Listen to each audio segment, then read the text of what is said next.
Hi, I'm Allison the Crocheter. And I'm Vivian the Knitter, and you're listening to Keep Calm and Carry Yarn. We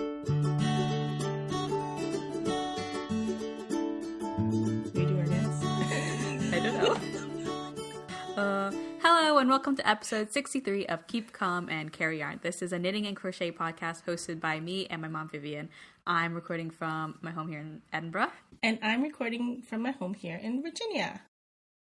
Hello, everyone. Hi, Mommy. Hi, sweetie. I'm not even looking at you right now. I'm looking at my camera.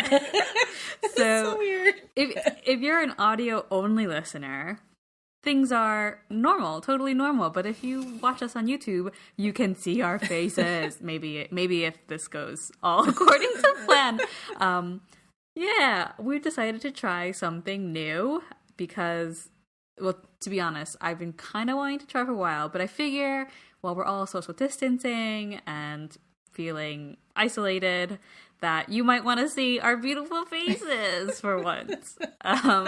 So if you are listening to the audio-only version, which wherever you stream your podcasts, and you want to see our faces, you can check out the podcast on YouTube as well and see the video version. I'm not really sure how we're going to do this exactly because we are recording from two different places. My mom's in her studio and I'm in my living room. Yep. And I put on clothes today. Yeah, and makeup. Makeup. I hope you were wearing clothes anyway. Just, street. You're wearing your nice clothes now. Well, I'm wearing street-worthy clothes. I've been wearing pajamas and yoga pants pretty much every day. Yeah. Me too. But a lot less laundry. Because I just wear the same clothes over and over again. That is true. Anyway, thanks everyone for joining us. We've got a couple special thank yous to two people who said hi on Ravelry. We've got Pinecone Living, who's Megan, and Saucy Pants, Nicole. They both said hi on our Ravelry group. And also, symptom of having lived in the UK for a while now, I read Saucy Pants, and it just sounded much dirtier than it normally would. Really? I was going to say, I really like your name, Saucy Pants. Well, because pants is, underwear. But then, when I looked at her fave curse words in, the Ravelry profile, I'm wondering if she did that on purpose. And if you're listening, Nicole, you know what I'm talking about. Right. Thanks for saying hi.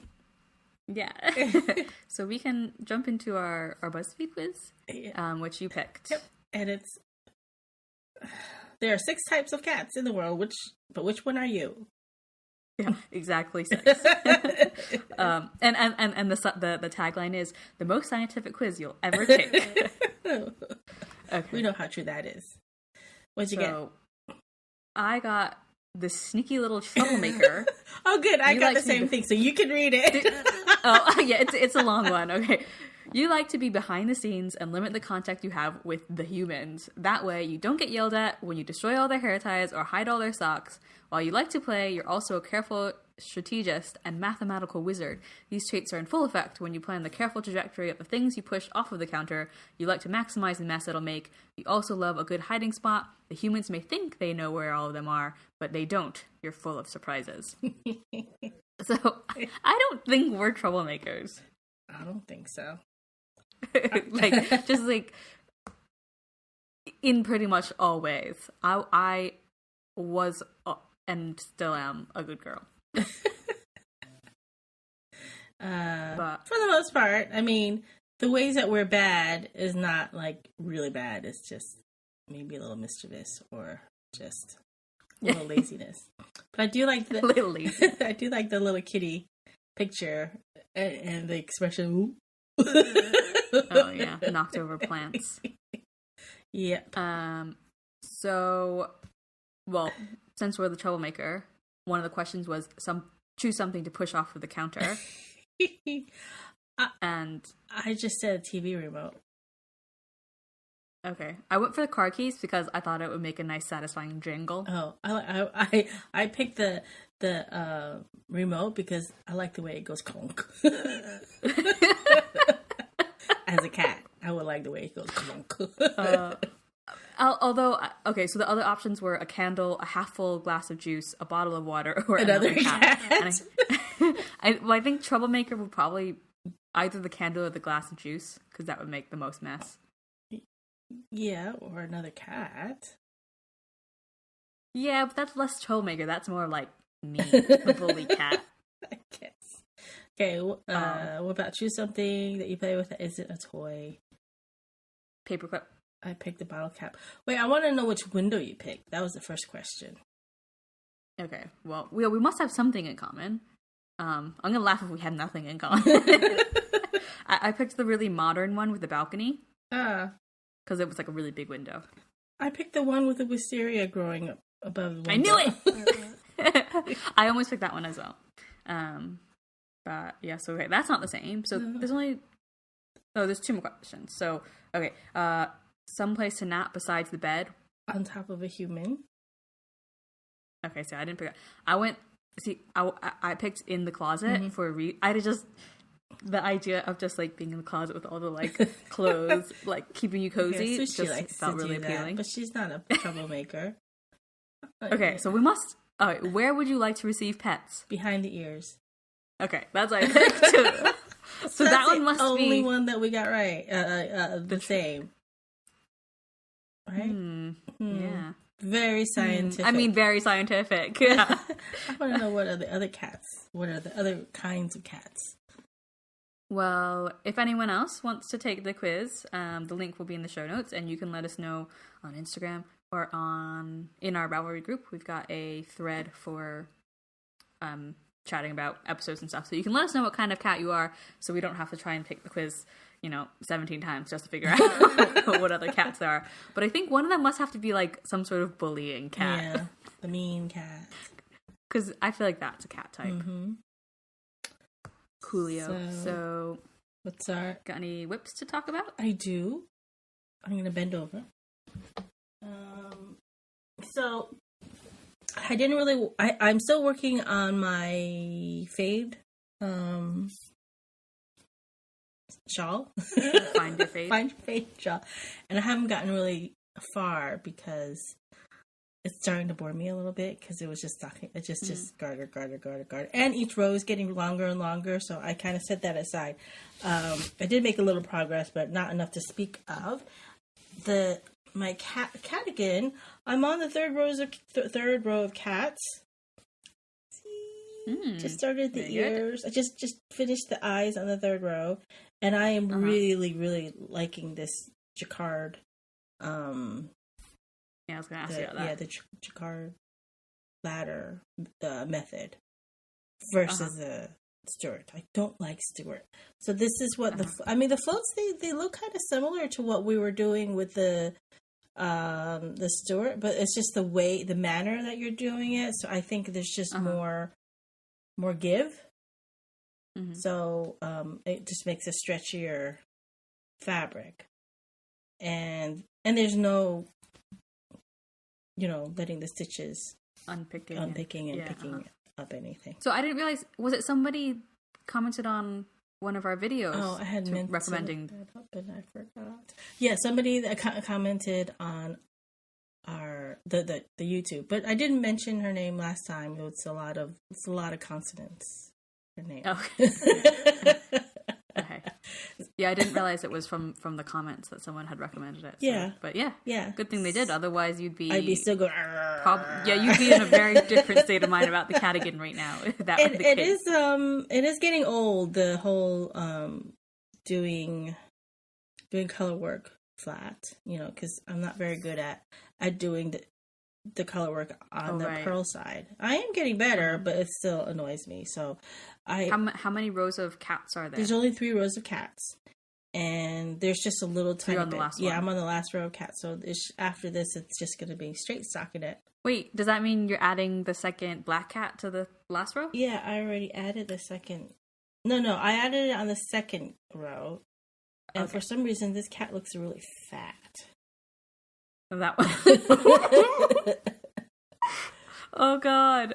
And that's not a mouth. That's the mustache, because Sushi has the mustache.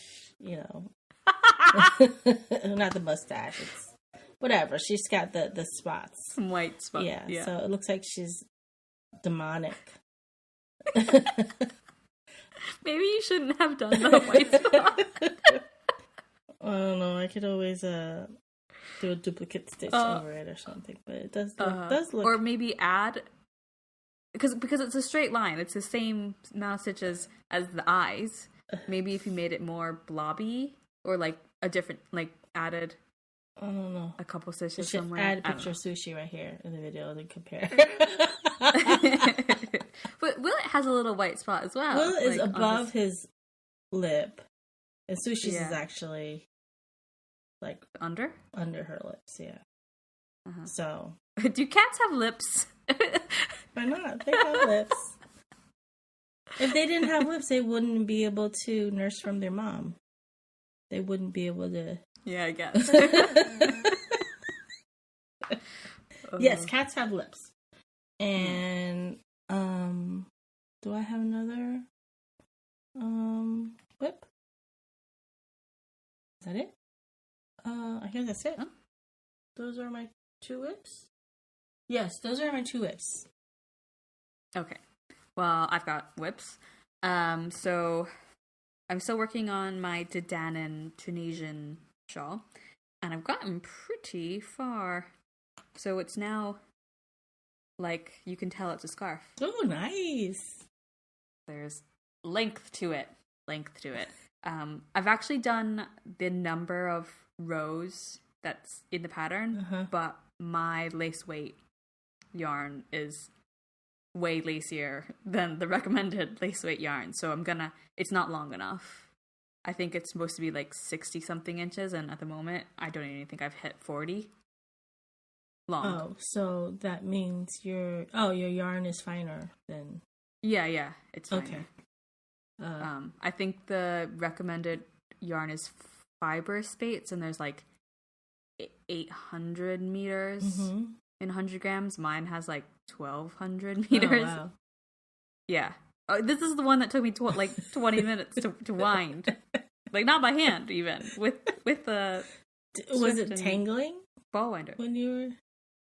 No. It was fine. Okay. But... Yeah, so I'm just going to add more pattern repeats. I think, though, that it's pretty much wide enough, though. So, I don't know. So, I'm just going to keep making it longer, maybe add... until it's long enough. I've got plenty of yarn. I haven't actually weighed it, but it almost looks like a full skein, like in the cake. So I'll keep going, and then I didn't realize when I bought the pattern that you're meant to add seed beads to the end, to the border, but just the border on one side, just to, I guess, weigh it down a little bit because it's so light. Along the long edge, one of the long edges? Yeah, along the long edge, which would then be the bottom edge. So you don't do it on both long edges, just one long edge. So if I make it longer, then I might need to have more beads if I do the beads. Oh, so you do that later at the end. You don't do that while when you do the border. I see. Yeah. Okay. I've never done beads in crochet, so I might do it anyway. And seed beads are pretty cheap. Yeah. I think. Well, it depends even on if I bought what kind. I've never finished a project with beads in it. Well, I never finished a knitting project with beads.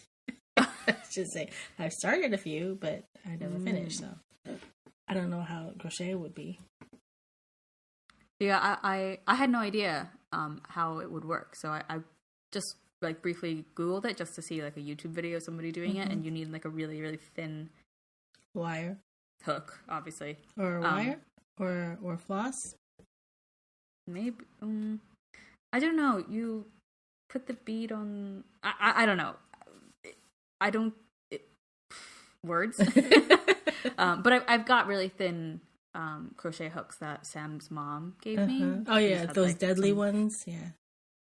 Yeah. Right. And then my other whip, which I think I've talked about before, and it's actually been sitting in this state for a while, is the shawl of my own design. And it says I heart wool.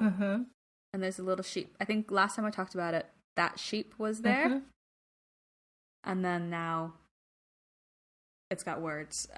So it's just a really big triangle shawl. I've been wearing it to keep me warm, even though it's unfinished. Then there's ends. loose ends everywhere. And the only reason it's unfinished is because I don't have enough yarn to finish it. Oh, no. So I used the leftover yarn from my pleated cardigan. Uh-huh. So the same yarn. It's the John Arbin Knit by Numbers, and it's 100% Falkland merino wool, maybe, but it's merino. It's really soft. I had a whole skein left over plus a couple balls, so I can't remember how much. I think this maybe equates to less than 2 skeins. It's just done with linen stitch, so it doesn't take up a lot of yarn. And then I charted the letters and the sheep. So you can get the mini skeins of the John Arbin, so I'll probably just get a mini skein to finish it off. But it won't be the same dye lot. Yeah, so I thought maybe I get like you do a contrasting color. Yeah, but I don't. Will that look weird because it's like quite close to the letters? But this is sort of my test version anyway, so if it doesn't match exactly, it'll be okay because I'm gonna make another one. So I think I'll use the same yarn because it's so soft and squishy and nice. Or maybe a different John Arbin yarn. Make it again. Just fix some of the things that weren't totally perfect, and also I'm gonna try and do the sheep filled in. So instead of an outline, all the fluffy wool will be completely raised. Well, you can do a few like loops that aren't raised in the middle. I think that would be nice. Yeah, to make it look. That's harder though. Than just like because just in terms of charting it, and then so when I not to like totally give it away because I want to make this into a pattern. The way I make it raised, and the way I do it so that you don't get too many like holes in the fabric. You know, you do the stitches in one row, but you have to pre-plan it a couple rows below. So there's just a lot of thinking involved. You just have to make sure it's all charted out before you start, like on paper or on the computer. It's very nice. Yeah. Can you make me a blue one? A blue one? Maybe I'll get a blue one, and then you can have the blue, and I'll have this one. Okay. Yeah, deal. So yeah, those are my 2 whips. And do you have any FOs? No. I have 2 FOs. Ooh. Wait. Okay, carry on. I finished my wait, I knew that. Yeah, my Endless Rose cowl. Endless Rose. It's very squishy and soft. Wow. Yeah. It looks very cozy. It's very cozy. Not for weather right now. Though, it was in the 30s when I woke up this morning. So if I were to go outside, I would have been able to wear it. So I just have to weave in the ends, a few more of the ends, and then I am done. So it was done with provisional cast on, and then you just knit a big giant tube with the color work, and then you have to graft the live end and the beginning end together. So there's a few. You're supposed to take the contrasting color and duplicate stitch over where so the pattern matches. So I haven't really done that, but it's only one part where you can see that it's not quite right here. Can you see that? Nice. Maybe. Yeah. I don't even know if I can see it. Right here. I don't know. Yeah, sort of. Like I anyway, yes, so I haven't done that. So I guess technically, if I excuse me, if I do that, then this isn't quite an FO. But if I don't do that, it's an FO. I just have to. And it's basically an FO. Yeah. So I'm very happy with it. I thought I lost it. I was looking for it this morning. What? I was looking right around. I tore apart the sewing room because you've been going to so many places. You could have left. Well, it. I knew it was in the house somewhere, but I just couldn't find it. But I had tucked it back into its project bag for safekeeping. Yeah. say from me. And then, and then my second project is I started and finished a hat.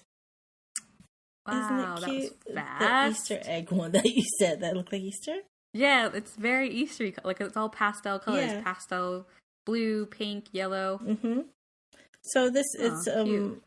the designer is AOP, and she did the woman's name is Amy. She did a trunk show at the local yarn store, I think in February or sometime earlier, and I really liked it. But then I was looking at how it has 3 colors. The instead of just two, at once, and I was like, screw it. I'm not gonna. So basically, so this is how I would describe the pattern. It's like if you drew loops, but like, and then you filled. So it kind of looked like Christmas lights. Yeah. Where the loop was and then the Christmas light was a different color as the line. So anyway, I was like, I wasn't gonna buy any of the patterns because it has 3 colors going on at the same time. But since doing the cardigan, I have more confidence in doing 3 colors. It's still a pain, but it's not so bad considering that this is DK weight, I think I used. So I just had whatever I had in my stash because, we're not going out right now. So what yarn is it? It's a Knit Picks Swish DK. Wool? Yeah, it's 100% superwash wool. So that's my second whip. And I'm thinking about... You mean FO? Yes, that's my second FO. I'm just as stupid on video as I am in audio.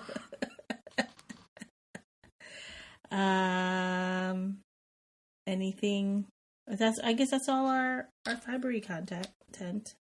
I know you haven't... well, I've got... What do you have? A sort of Yarny Bits and Bobs. Oh, you have Yarny Bits and Bobs. Yeah, I've read the next chapter of This Golden Fleece, A Journey Through Britain's Knitted History. And, I really like the cover picture. It's so cool. Yeah, it's like an agricultural landscape, but in knitted fabric.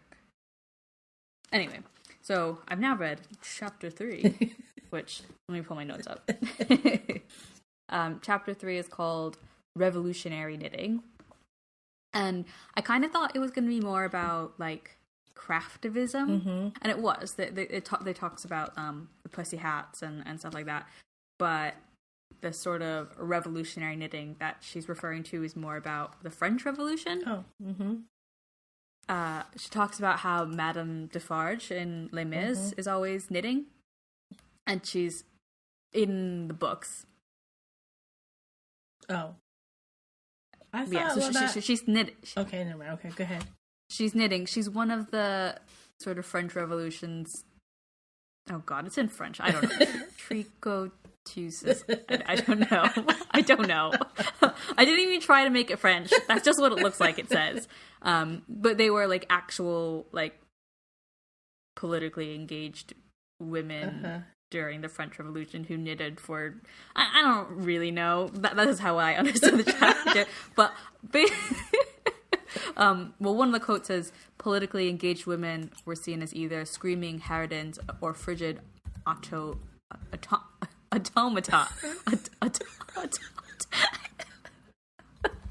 can't wait. These are tropes that continue to echo in our time. But the reason that Madame Defarge is knitting is she's using her own sort of code to knit into her work the list of names of people that the revolutionaries sort of want to execute in some way or which I thought was pretty cool. Like that's the sort of thing that would appeal to me, that sort of idea. But I was shaking my head. I didn't know that I thought Madame Defarge was in a Dickens novel. No? Is it? I'm looking it up. Okay, from Wikipedia it says Madame Thérèse Defarge is a fictional character in the book Tale of Two Cities by Charles Dickens. She's the ringleader of the... Oh my god, you're totally right. You're totally right. Oh, yeah, you say French. Okay, I don't know where I got Les Mis from. I was like, Les Mis? Where on earth did I get that from? I must have just completely...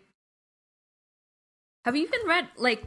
Because I remember... No, this is, like, getting completely off topic. When I was reading Tale of Two Cities in high school, you were like, they did a Wishbone episode on that. Actually, no. What you said was, is that the one where the guy looks like the other guy and then he's in jail? And I was like, yeah. And you said, I just remember that from Wishbone. I never read it, but I was pretty sure. But you knew that.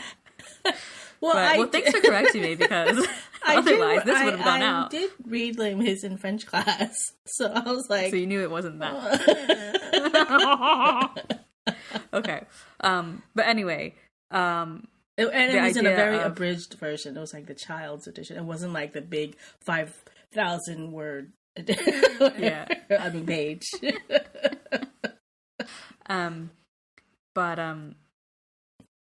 So in this chapter, the author was talking about how, as compelling as the sort of idea of encrypted knitting is, there isn't actually a lot of real evidence in, like, the sort of real world of people doing that.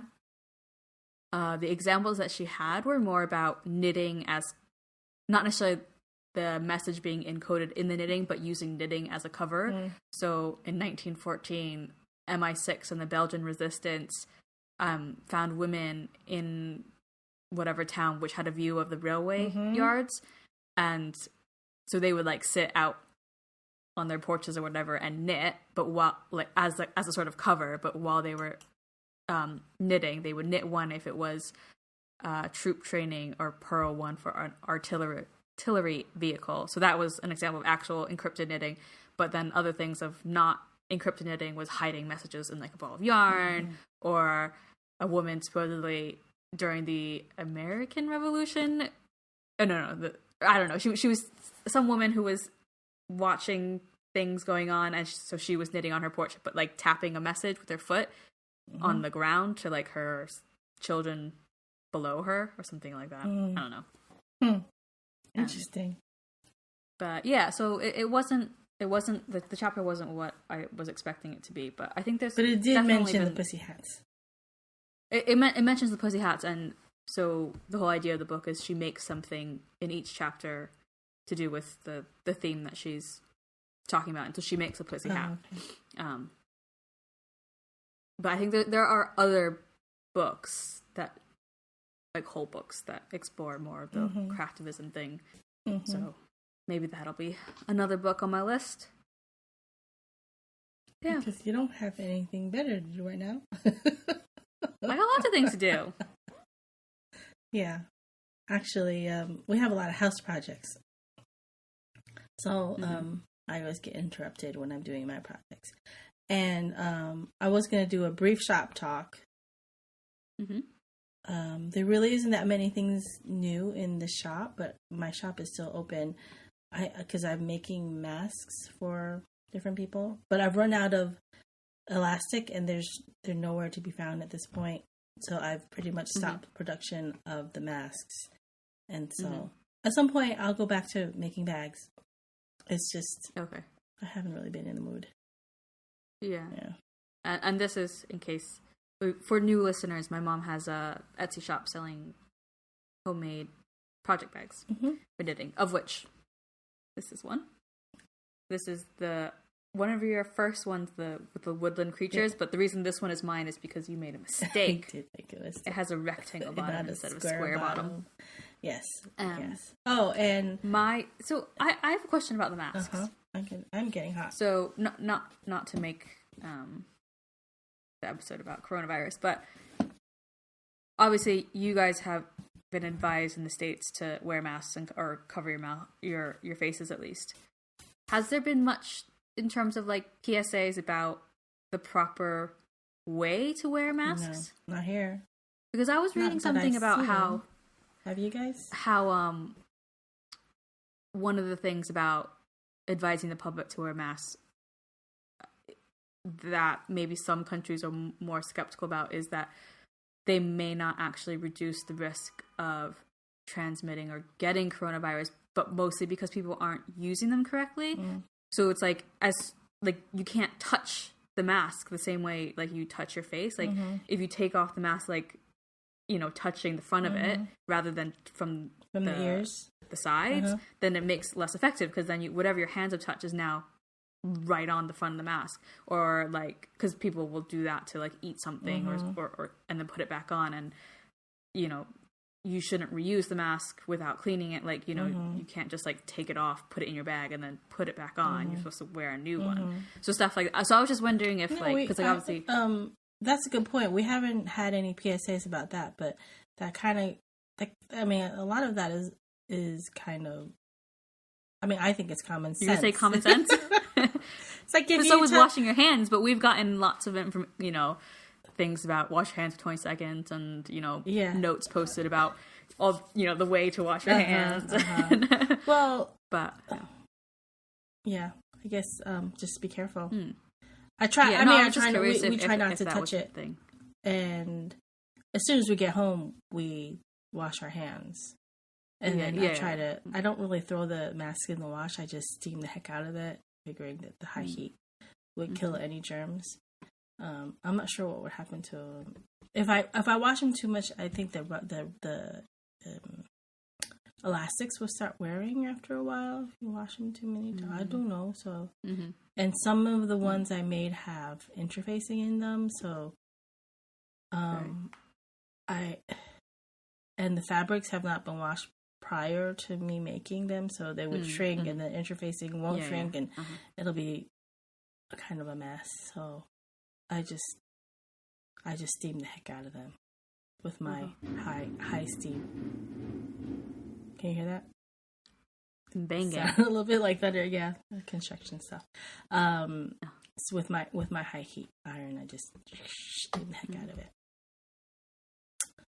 Yeah, but it's not too bad in Virginia. There hasn't been as many cases as, say, Washington or New York. So. Oh, I mean, well.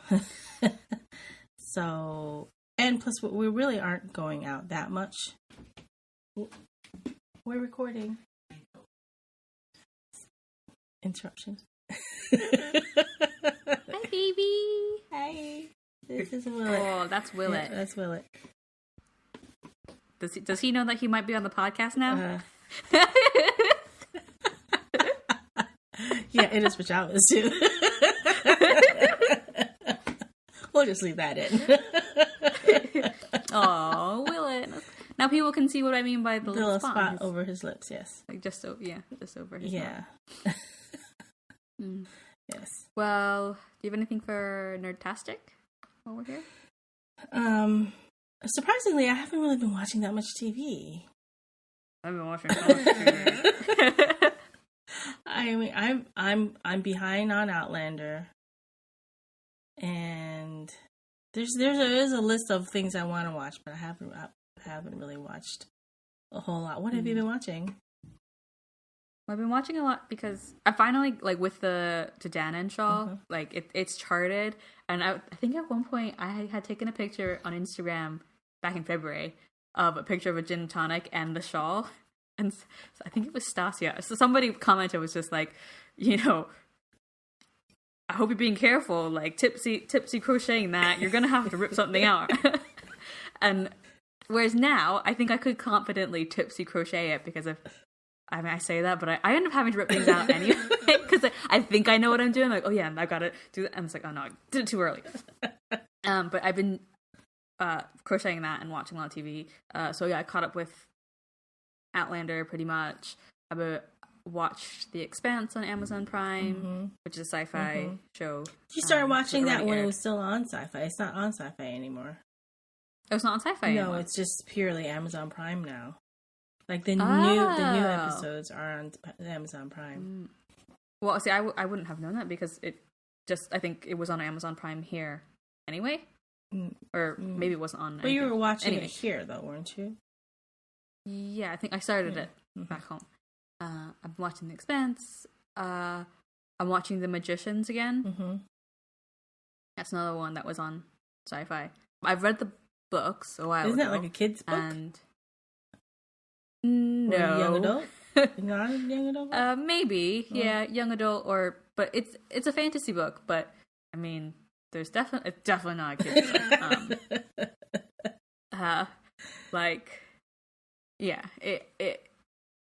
No. I had watched the first season and never watched the others, so I think there's 4, and they're all on Amazon Prime here, so I'm rewatching that. But yeah, I would recommend definitely The Expanse for anyone who likes science fiction. Yeah, we watched the first season. I don't know why we didn't continue. When I watched the second and third seasons, it was definitely one of those things that I had a hard time trying to remember what happened in the previous seasons.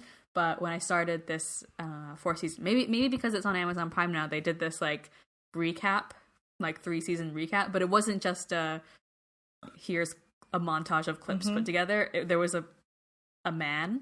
I don't know who the man was. He may be a comedian. I don't know. He was this man like explaining it, really? Like, and then showing the clips. Because I was like, when it went on Prime and we were seeing lots of commercials for it, I was like, wait, there was already a show called that. But I feel like, has the cast changed a lot? Because I didn't know. So, there's like the main crew are still there. But it had been a while, so I hadn't seen it. I was like, there's already a show called The Expanse. What are they talking about? Premiering on Amazon Prime. I'm like, and then I had to Google it. It's like, oh, it's the same show. They just stopped doing it on Sci-Fi, and now the new ones are on Amazon Prime. I see. Yeah. Yeah. Well, I've been watching lots of sci-fi stuff, actually, because I've also been watching The Mandalorian. We just watched episode 4. Yeah, you finally watched it? Yeah, because we finished watching all of the Star Wars movies that were already on Disney Plus. Yeah, so we just like every day we watched a new Star Wars movie, or a different Star Wars movie. Except, so what's the last one? Something Skywalker. The Rise of Skywalker? Yeah, that one's not on Disney Plus yet, so we haven't seen that one. So your uncle started watching it.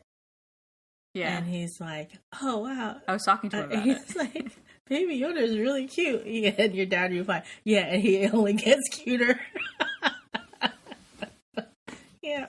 And then and my sister was saying that it's kind of like old episodes of The Incredible Hulk, or what's the other show, where the guy just kind of just goes around, wanders around and helping people like along the way.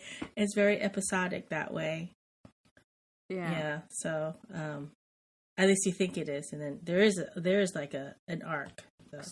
Yeah, and we'll figure there must be. Yeah. See, I think Baby Yoda's cute, but I don't think he's that cute. Why not? Because he looks like a baby old man. No, I think I want to. Well, he's not fluffy, so points taken away right there. No, I want to know where he was for the 50 years that he's been a baby. In that egg.